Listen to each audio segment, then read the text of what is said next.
Assalamualaikum warahmatullahi wabarakatuh. Perkenalkan, nama saya Sumarni, NIM 200-222-071.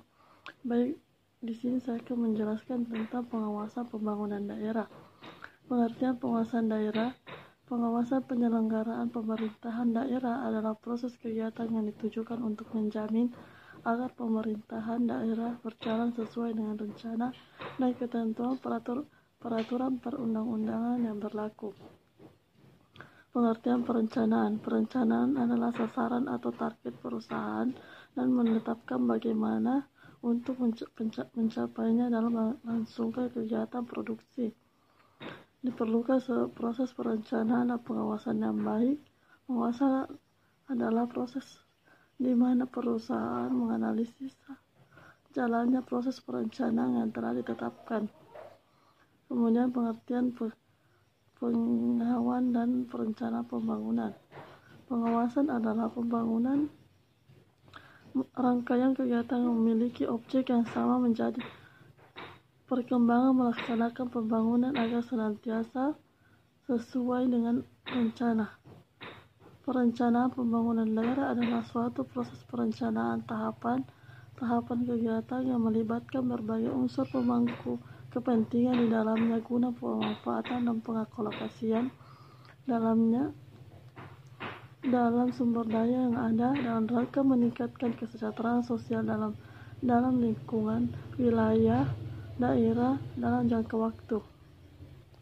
Kemudian bentuk-bentuk pengawasan. Secara umum terdapat 3 jenis pengawasan, yaitu phone control, yaitu kontrol yang dilakukan sebelum kegiatan langsung.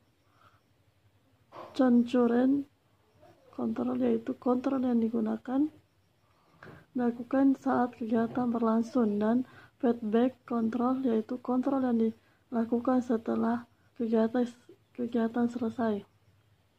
Contoh kegiatan pengawasan yaitu penerapan fungsi pengawasan controlling dalam pengelolaan kegiatan usaha yang dapat dilakukan oleh seorang manajer adalah mengevaluasi capaian kerja organisasi, menyusun analisis jabatan, mengambil langkah solusi atas hal-hal yang belum tercapai, menginformasikan kebijakan yang diambil oleh organisasi.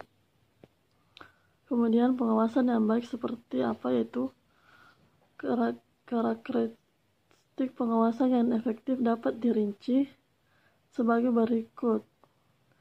1. Akurat. Informasi yang tentang pelaksanaan kegiatan harus akurat.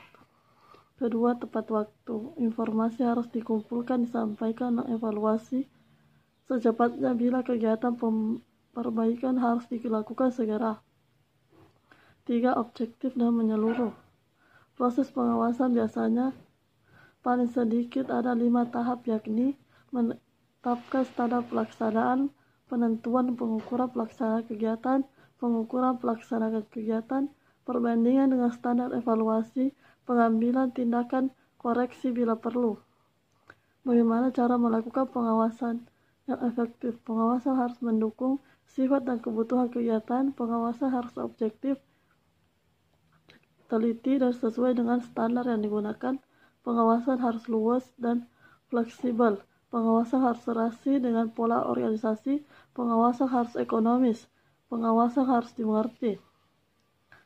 Kemudian, perencanaan pembangunan daerah merupakan fungsi yang sangat penting strategi, karena dengan perencanaan kita bisa melihat daerah yang akan dibawa kemana dengan tahap mempertimbangkan potensi dan sumber daya yang dimiliki.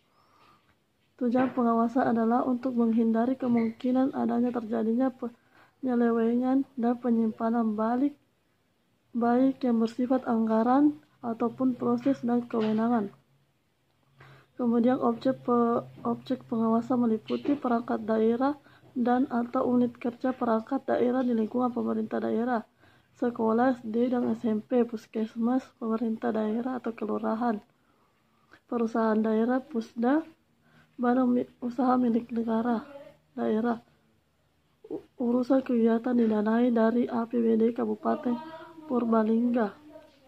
Syarat-syarat pengawasan yang baik. Pengawasan harus melaporkan setiap penyimpangan yang terjadi dengan segera. Pengawasan harus mempunyai pandangan ke depan. Pengawasan harus objektif, teliti, dan sesuai dengan standar yang digunakan.